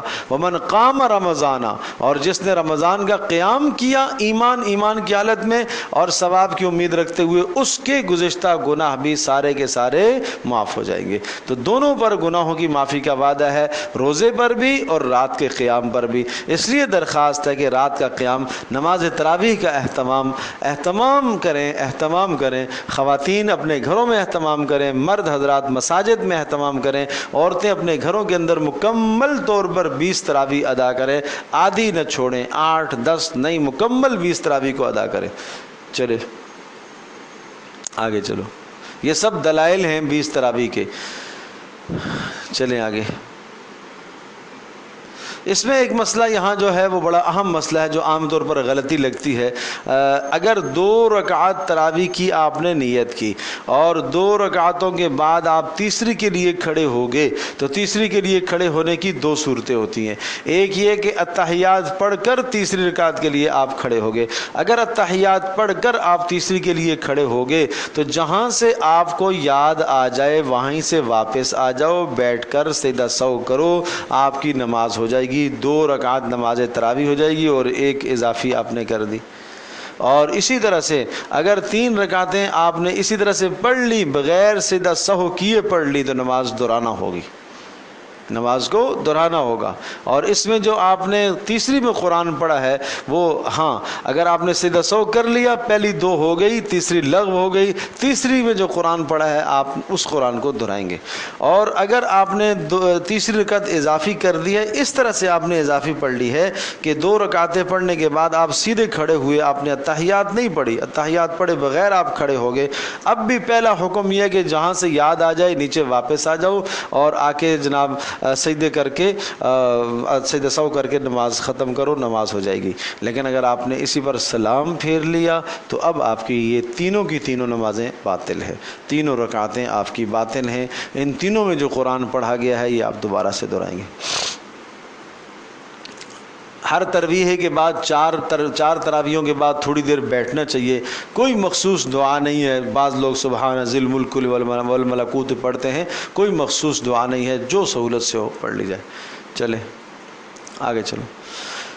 کوئی بھی عبادت بغیر نیت کے نہیں ہوتی۔ روزے میں بھی نیت کا ہونا بڑا ضروری ہے، روزے میں بھی نیت کا ہونا بڑا ضروری ہے، نیت کا بہت بڑا دخل ہے روزے کے ساتھ، لہذا نیت کا خیال رکھا جائے۔ وہ بصوم غد نویت جو ہم لفظ پڑھتے ہیں، ان لفظوں کا پڑھنا ضروری نہیں ہے، آپ صرف دل میں یہ خیال رکھ لیں رات کو کہ صبح مجھے روزہ رکھنا ہے، یا صبح جب آپ سحری کھائیں تو اس وقت آپ دل میں خیال رکھیں کہ میں روزہ رکھ رہا ہوں، تو یہ کافی ہے۔ چلے مستحبات، مستحب اس عمل کو کہتے ہیں کہ جس کے کرنے سے عبادت میں اور اضافت میں عبادت میں اور نور پیدا ہوتا ہے، عبادت اچھی ہو جاتی ہے۔ اگر نہیں کریں گے عمل تو ہو جائے گا لیکن اس میں ثواب میں کمی رہ جاتی ہے۔ سحری کھانا، رات سے نیت کرنا، سحری آخری وقت میں کھانا بشرطے کہ صبح صادق سے پہلے یقیناً فارغ ہو جائے، اور افطار میں جلدی کرنا۔ دیکھو جب حکم آ گیا اب افطار کا، آپ جلدی کرو، فوری افطار کر لو، چھہارے یا کھجور سے، اور یہ نہ ہو تو پانی سے افطار کرنا۔ پورا مہینہ ہم کھجور سے ہی افطار کرتے ہیں، یہ فرض سمجھتے ہیں، ہاں جی، تو کبھی کبھی اس کے بغیر بھی افطار کر لینا چاہیے نا۔ تو پتہ یہ چلا کہ افطار کھجور سے افطار کرنا کیا ہے بھائی؟ بولو، مستحب ہے۔ ظہر کی نماز کے بعد 2 نفل پڑھنا فرض ہے؟ بولو، مستحب ہیں۔ زندگی میں کبھی ایسا ہوا ہے کہ آپ نے نہ چھوڑے ہوں؟ بھائی موقع ملتا ہے تو پڑھ لیتے ہیں، موقع ملتا تو نہیں پڑھتے، ایسا ہی ہے نا۔ عصر سے پہلے کی 4 سنتیں غیر مؤکدہ وہ کیا کہلاتی ہیں؟ مستحب۔ پڑھیں گے تو ثواب، نہ پڑھیں تو کوئی گناہ نہیں۔ لیکن وہاں آپ کہتے ہیں نہیں ضروری نہیں سمجھنا چاہیے، کبھی کبھی پڑھ لینی چاہیے، کبھی چھوڑ دینی چاہیے، ہیں جی۔ مغرب کی نماز کے بعد 2 سنتیں آپ پڑھتے ہیں اور پھر 2 نفل پڑھتے ہیں، وہ نفل پڑھنا لازم نہیں، مستحب۔ پڑھ لیں گے تو ثواب، نہ پڑھیں گے تو گناہ نہیں ہے۔ تو میں کہوں گا کہ اس زمانے میں آپ اس کھجور والے معاملے کو کبھی کبھی آپ ترک بھی کر دیں تو کوئی حرج نہیں ہے، تاکہ یہ فرض کا درجہ نہ ہو۔ کبھی آپ پانی سے افطار کر لیں، کبھی آپ لسی کے گھونٹ سے افطار کر لیں، کبھی کسی اور شے سے آپ افطار کر لیں۔ ضروری کر دیا گیا ہے اس کو چھوارے اور کھجوری کے ساتھ۔ افطار کا ٹائم 10 منٹ رہ گئے، 5 منٹ رہ گئے، آج کچن میں کھجور نہیں ہے تو ماں چیخ رہی ہے بڑا کھجور لاؤ، افطار کیسے ہوگا آج کھجور ہی نہیں ہے۔ او یا خدایا، یہ تو غلط بات ہے۔ مطلب یہ ہوا کہ یہ کھانا پینا شریعت نے کسی بھی روز عبادت کو کھانے کے ساتھ مخصوص تو نہیں کیا کہ آپ اسی طرح سے افطار کریں گے تو عبادت مکمل ہوگی، نہیں، مستحب بتایا۔ وہ علیحدہ بات ہے، تقویت ہے۔ اس میں اطباء نے لکھا ہے کہ جب آدمی کھجور خالی پیٹ کافی وقت رہتا ہے اس کے بعد کھجور کھاتا ہے تو معدہ طاقتور ہوتا ہے۔ تو پیارے پیغمبر صلی اللہ علیہ وسلم کا خوبصورت دین ایسا ہے کہ اس دین کے اندر انسان کی صحت کی بھی ضمانت ہے، سمجھے جی، اس لیے طاقتور ہے، اس لیے اس کے کھانے کا حکم ہے، لیکن یہ کوئی ضروری تو نہیں ہے، فرض تو نہیں ہے۔ اللہ اکبر۔ روزے داروں کو روزہ افطار کرانا، خواہ کھجور سے ہو یا ایک گھونٹ پانی کا ہو یا ایک لسی کا ہی کیوں نہ ہو، سبحان اللہ سبحان اللہ، کیا قربان جاؤں، پیارے پیغمبر صلی اللہ علیہ وسلم اتنا خوبصورت دین لائے۔ ایک پانی کے گھونٹ پر بھی ثواب مل رہا ہے، ایک لسی کے گھونٹ پر بھی ثواب مل رہا ہے۔ تو کبھی کبھی ان چیزوں کو بھی رواج دو جو اللہ کے نبی کی سنتیں، یہ بھی تاکہ پوری ہو، سمجھے جی۔ کبھی کسی کے گھر میں پانی ہی پہنچا دو، چلو آج میں میٹھا پانی آپ کو فراہم کر دیتا ہوں، چلو اچھی بات۔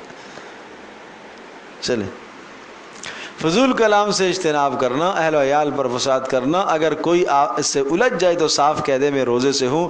3 کاموں کا زیادہ کا اہتمام کرنا، کلمہ طیبہ کا ورد، کثرت سے استغفار اور صدقہ دینا چاہیے۔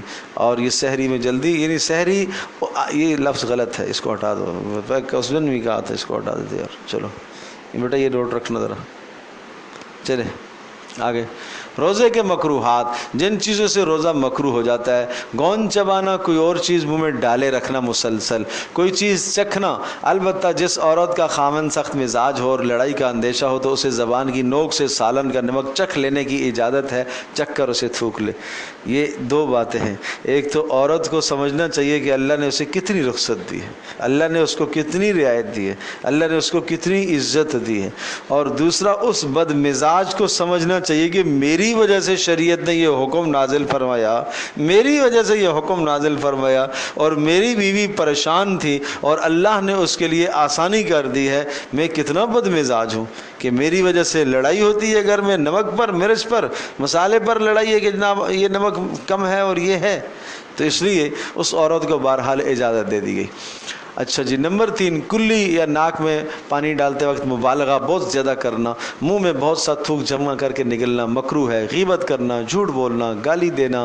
نمبر 6، بے قراری، گھبراہٹ ظاہر کرنا۔ نمبر 7، غسل جنابت کو قصداً صبح تک مؤخر کرنا، البتہ سحری کا وقت تنگ ہو تو اچھی طرح کلی کر کے جنابت کی حالت میں سحری کھانا جائز تو ہے، بعد میں فوری غسل کر لے، لیکن اگر زوال تک بغیر عذر کے اس حالت میں رہا تو فرشتے لعنت کریں گے۔ کوئی یا منجن سے دانت صاف کرنا، نیز ٹوتھ پیسٹ کے استعمال سے بھی روزہ مکروہ ہو جاتا ہے۔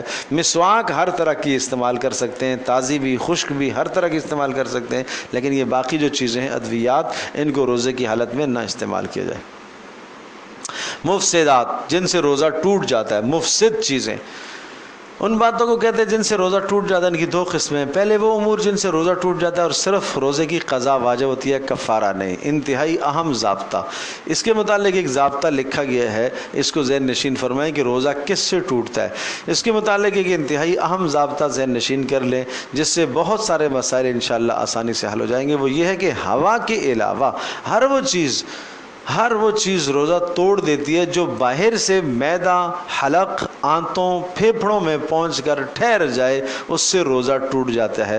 ہوا بھی انسان کے منہ میں جاتی ہے، لیکن ہوا کے علاوہ باقی چیزیں، چاہے وہ شے کھانے کی ہو، پینے کی ہو، یا کھانے پینے کی چیز نہیں ہے، پتھر کا ٹکڑا اندر کسی نے داخل کر دیا چلا گیا، تب بھی خواہ وہ قدرتی راستے سے، یعنی ناک اور منہ سے، یہ قدرتی راستہ کہلاتا ہے، یا مصنوعی اور غیر قدرتی راستے سے۔ مصنوعی راستے سے مراد کیا ہے کہ ظاہر سی بات ہے کہ ایک آدمی بیمار ہے، منہ سے نہیں کھا پایا تو اس کو جناب وہ نلکی لگا کے اندر اس کو خوراک منتقل کی گئی ہے، یا اسی طرح سے غیر قدرتی راستے سے، مثلا پیٹ کا گہرا زخم ہے، اس زخم سے کوئی شے اندر چلی جاتی ہے، معدے میں پہنچ جاتی ہے، دماغ تک پہنچ جاتی ہے، تو اس سے روزہ ٹوٹ جائے گا، خواہ وہ شے بہنے والی ہو یا بہنے والی نہ ہو، خواہ وہ عموماً کھائی جاتی ہو یا کھائی نہ جاتی ہو، جیسے لوہا، پتھر، لکڑی کا ٹکڑا، کچے چاول وغیرہ، یہ سب چیزیں معدے کے اندر پہنچ گئیں اور اسی طرح سے جناب حلق میں پہنچ گئی یہ چیزیں، تو اس سے روزہ ٹوٹ جائے گا۔ چلے، کوئی زبردستی چیز منہ میں ڈال دے، صورت میں روزہ کب ٹوٹتا ہے؟ کسی نے زبردستی روزہ دار کے منہ میں کوئی چیز ڈال دی اور حلق سے اتر جائے تو اس سے بھی روزہ ٹوٹ جائے گا، صرف قضا لازم آئے گی۔ کلی کرتے وقت پانی اگر حلق میں اتر جائے روزہ ٹوٹ جائے گا۔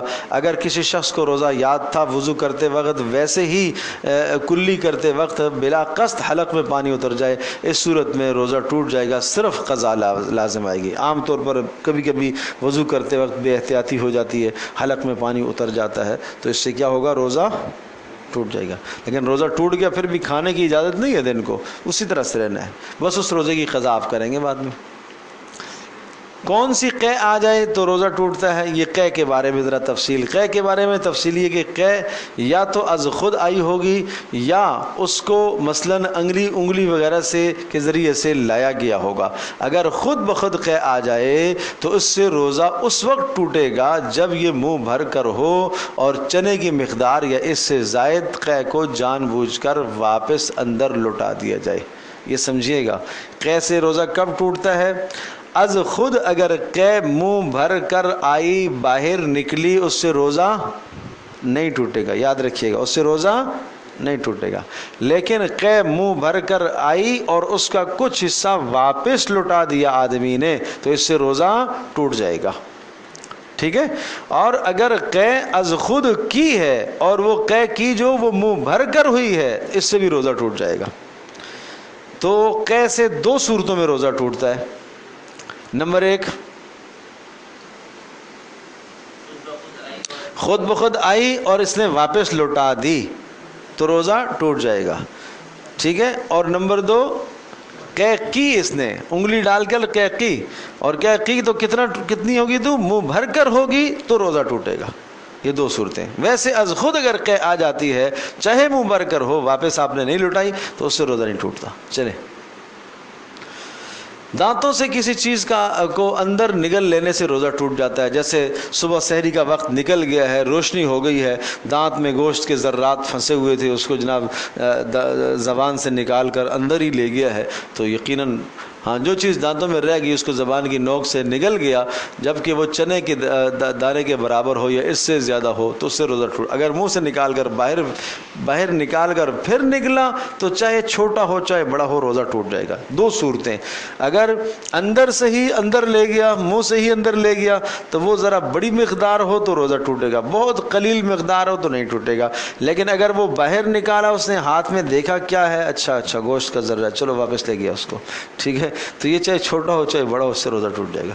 دانتوں سے نکلنے والا خون، دانتوں میں نکلے ہوئے خون کو اگر نگل گیا جبکہ وہ خون تھوک پر غالب تھا تو اس طرح سے روزہ بحالت روزہ یہ دانت یا داڑھ نکلوا دی، اس سے خون نکل کر حلق کے اندر چلا گیا اور حلق میں خون کا ذائقہ محسوس ہوا تو اس سے روزہ ٹوٹ جائے گا، قضا لازم آئے گی۔ دانتوں میں خون نکلا ہوا اگر تھوک پر غالب ہے اور اندر نگلا ہے تو روزہ ٹوٹے گا بھائی۔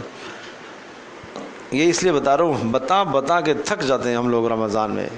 یہ روزہ ذرا سی بات، مول صاحب یہ ہو گیا، اللہ کے بندو سیکھو بھائی مسائل، سیکھو بھائی مسائل، یہ ہو گیا میسج پر میسج، فون پر فون، چھوٹی چھوٹی بات، منہ میں خون آ گیا، اب کیا کریں، اندر تو نہیں اندر نہیں نکلا ہے، اچھا نہیں ٹوٹے گا، بس تھوڑا سا زیادہ تھا نہیں ٹوٹے گا، اور ذرا زیادہ تھا اب نہیں ٹوٹے گا بھائی، یہ حال ہے۔ راستے میں چلتے چلتے ایکسیڈنٹ ہو گیا، پھر کیا ہوا، جسم سے خون نکل آ رہا ہے، اچھا تو خون نکل آ رہا ہے تو اس کا روزے سے کیا تعلق ہے، وضو ٹوٹتا ہے اس سے، خون تو روزہ تو نہیں ٹوٹتا، اچھا روزہ، مطلب ہے کہ یہ ہماری جہالت ہے، یہ حال ہے۔ اتنے مسائل بھی، موٹے موٹے مسائل ہمیں نہیں پتا کہ روزہ ٹوٹنے کا تعلق تو معدے کے ساتھ ہے۔ چلیں، ناک میں پانی، دوا، تیل ڈالنے سے روزے کا حکم، ناک میں دوا تیل ڈالنے سے روزہ ٹوٹ جاتا ہے۔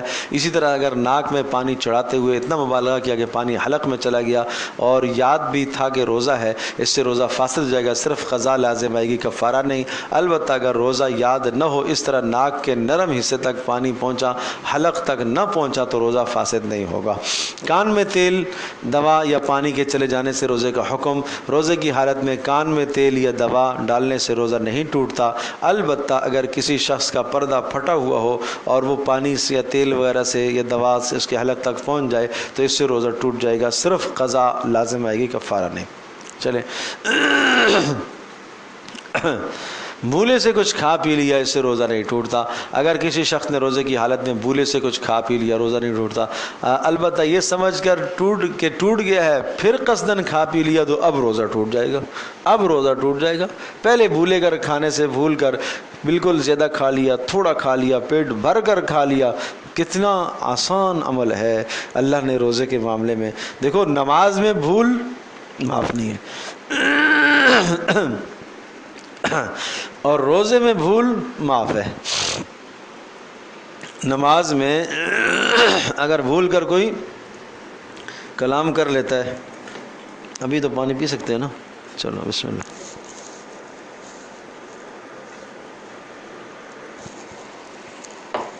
نماز میں اگر کوئی بھولے سے کلام کر لے تو کیا ہوگا، بولو، نماز ٹوٹ جائے گی۔ اور روزے میں بھولے سے کھا لے تو روزہ نہیں ٹوٹتا۔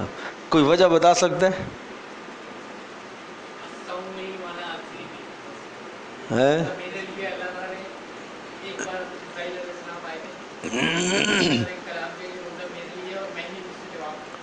میں اس کا جزا دوں گا، بدلہ دوں گا نا، وہ تو ہے، لیکن وجہ اس کی کیا ہے کہ نماز بھولے سے، نماز میں بھول معاف نہیں ہے، روزے میں بھول معاف ہے. کیوں؟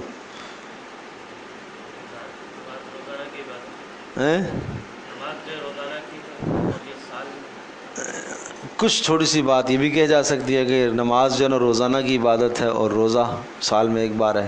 جیسے کہ عورت جو ہے ایام مخصوصہ میں قضا کرتی ہے، نماز کی قضا نہیں ہے لیکن روزے کی قضا ہے.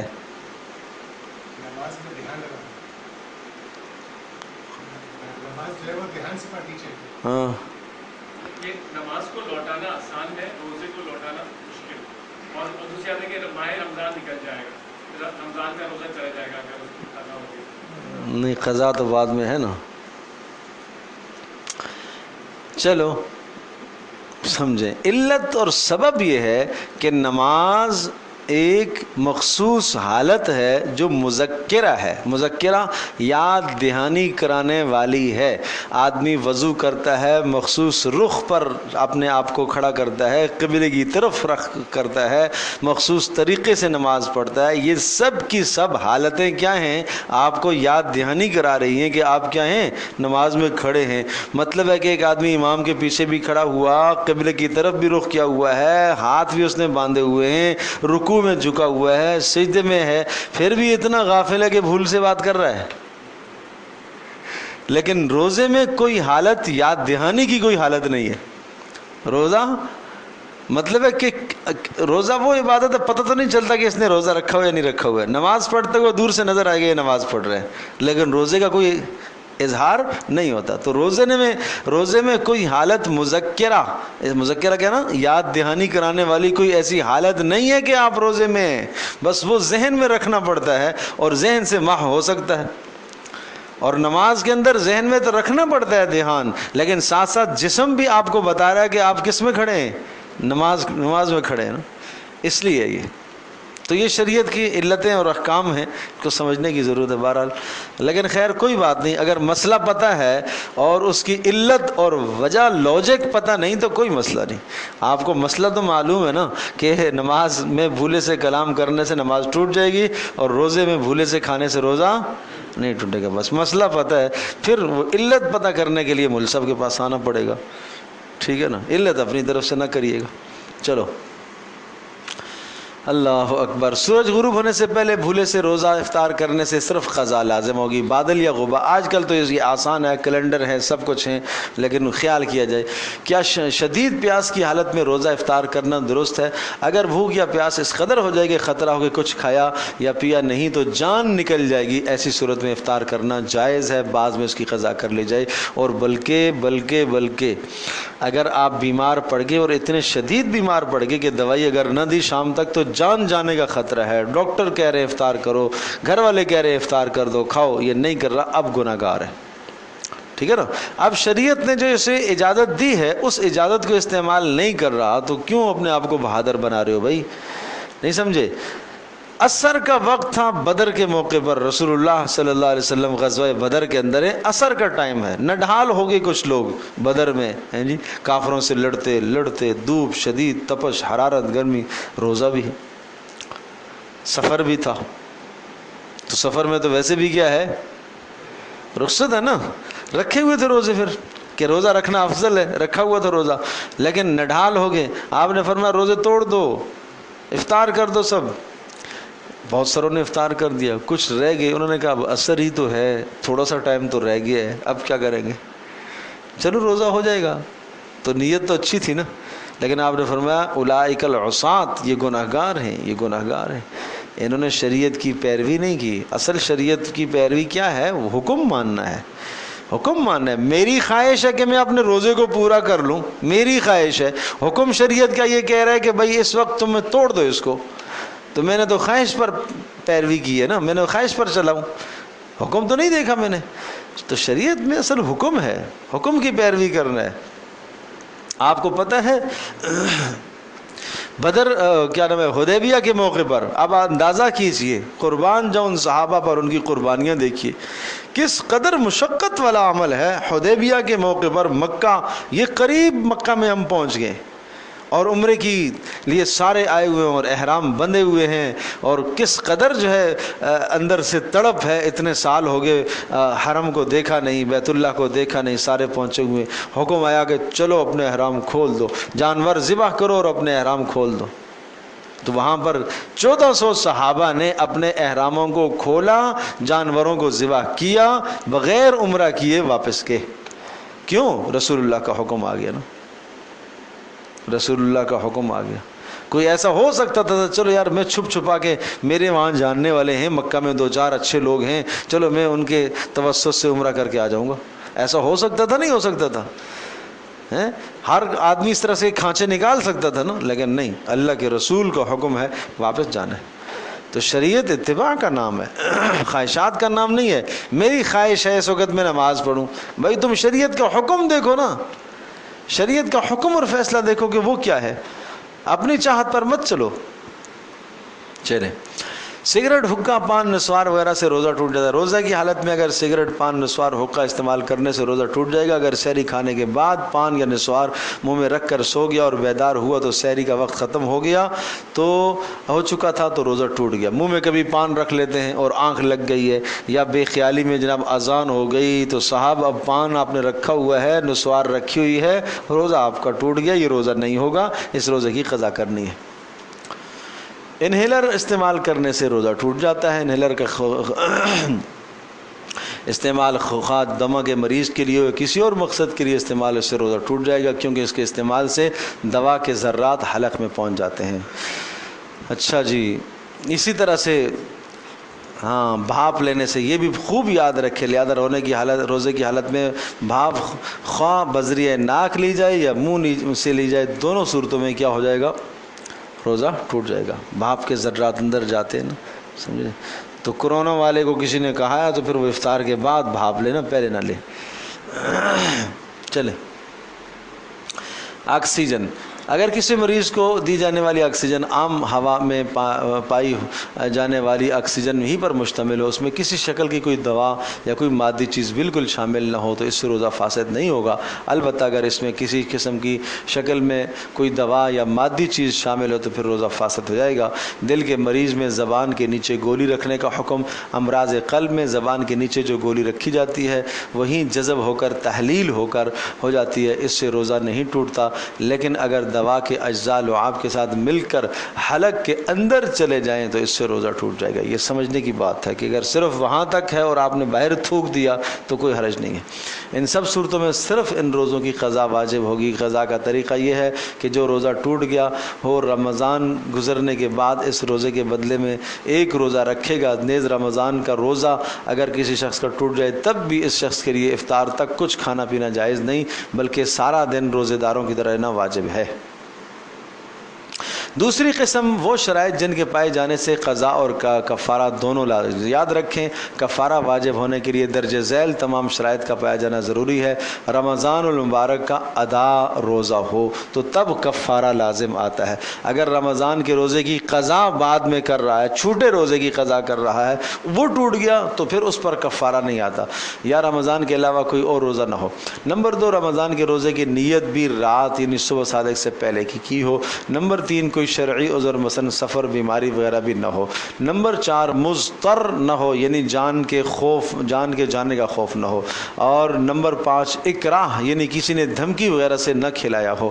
اور نمبر 6، کھانے پینے میں خطا غلطی واقع نہ ہو، جیسے غرغرہ کرتے وقت پانی میں حلق اتر جائے تو اس سے کفارہ واجب نہیں ہوتا۔ آگے چلو۔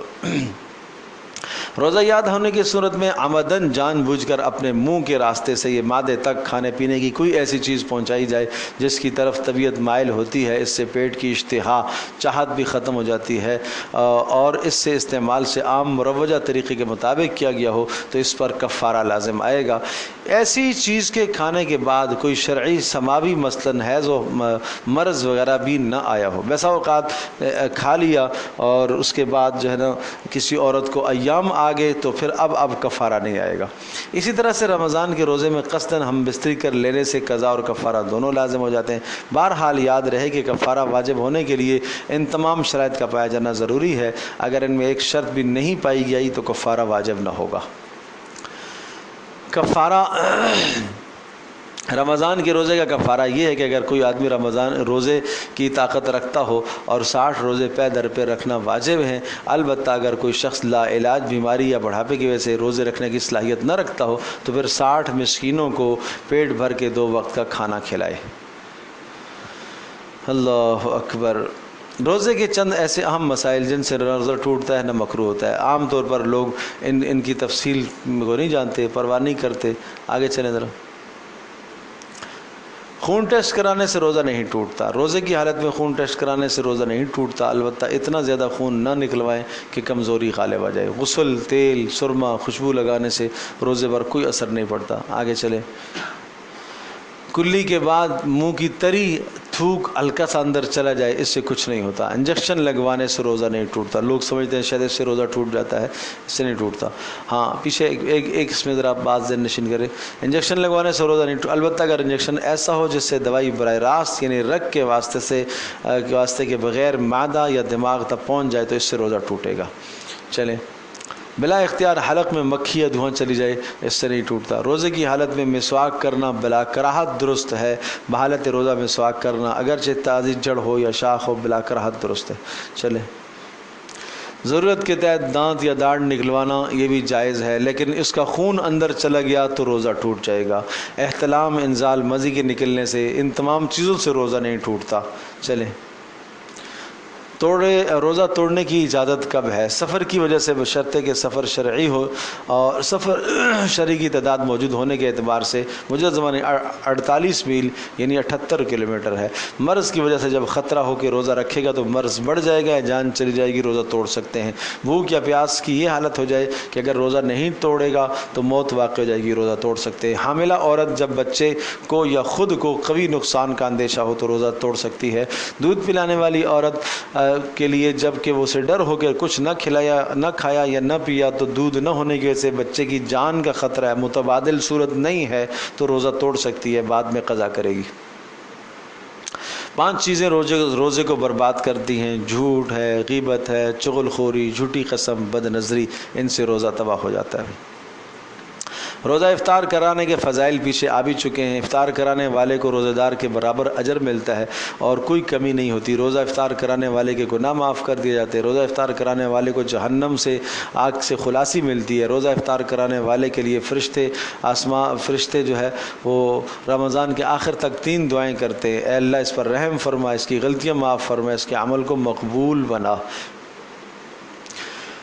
اور یہ مسنون دعا ہے، اللہم لک صمت علی رزقک افطرت، یہ افطار کی دعا ہے۔ اور جب افطار کر چکو تو یہ پڑھا کرو: ذہب الظمأ وابتلت العروق وثبت الاجر انشاءاللہ۔ یہ دعا بھی پڑھنے کا اہتمام کیا جائے۔ یہ 2 دعائیں ہیں افطار کے وقت۔ یہ جب رمضان آتا ہے تو کچھ لوگ کچھ کہتے ہیں کہ اللہم لک صمت کا مطلب یہ ہے کہ اے اللہ میں نے تیرے لیے روزہ رکھا اور تیرے لیے افطار کر لیا، تو اس کا مطلب ہے کہ افطار کرنے کے بعد پڑھنی چاہیے۔ بھائی ان چکروں میں آپ مت پڑھو، یہ پہلے پڑھنی ہے بسم اللہ الرحمن الرحیم، اللہم لک صمت علی رزقک افطرت، اور اللہم انی لک صمت اگر کوئی پڑھتا ہے تو تب بھی کوئی لڑائی کرنے کی ضرورت نہیں ہے، اس کے ساتھ ٹھیک پڑھ رہا ہے وہ بھی، اللہم انی لک صمت علی رزقک افطرت وبک آمنت، کوئی حرج نہیں ہے۔ بلا وجہ لوگوں کو وہ تشویش میں ڈالنا، تو یہ بسم اللہ الرحمن الرحیم اور اللہم لک صمت پڑھیں گے اور افطار کر کے پھر اس کے بعد فارغ ہو جائے، پھر آپ نے پڑھنا ہے ذہب الظمأ وابتلت العروق وثبت الاجر انشاءاللہ۔ چلو، روزے کا فدیہ۔ اگر کسی نے مرتے وقت اپنے اولیاء کو وصیت کی کہ جب میں مر گیا تو اور ان کے ذمہ لازم ہے کہ روزے کا فدیہ دیں، میت کی طرف سے روزہ نہیں رکھا جا سکتا۔ ہر روزے کا فدیہ صدقۃ الفطر کی مقدار ہے۔ وہ بوڑھا آدمی جس کو صحت یاب ہونے اور طاقتور ہونے کی مزید امید نہ ہو، وہ روزہ نہ رکھ سکتا ہو، تو اس کی جانب سے روزے کے بدلے میں 1 صدقۃ الفطر یعنی تقریباً 2 کلو گندم کے آٹے کی قیمت ادا کر دی جائے۔ تندرست آدمی کی جانب سے فدیہ دینا جائز نہیں ہے، بلکہ اس کے ذمہ روزے کی قضا ہے۔ اللہم صلی علی سیدنا محمد۔ تو بھائی یہ مسائل کچھ آپ کے سامنے آگے کچھ خلاصہ ہم نے ذکر کر دیا۔ انشاءاللہ اگلے اتوار کی جو نشست ہوگی اس میں ہم زکوٰۃ کے مسائل ذکر کر دیں گے انشاءاللہ۔ الحمد للہ رب العالمین والصلاة والسلام علی سید الانبیاء والمرسلین وعلی آلہ وصحبہ اجمعین اللهم إنا نسألك الهدى والتقى والعفاف والغنى اللهم إنا نعوذ بك من الفتن ما ظهر منها وبطن ربنا لا تجعلنا فتنة للقوم الظالمين وانجنا برحمتك من القوم الكافرين وصلى الله تعالى على خير خلق محمد صلى الله عليه وسلم.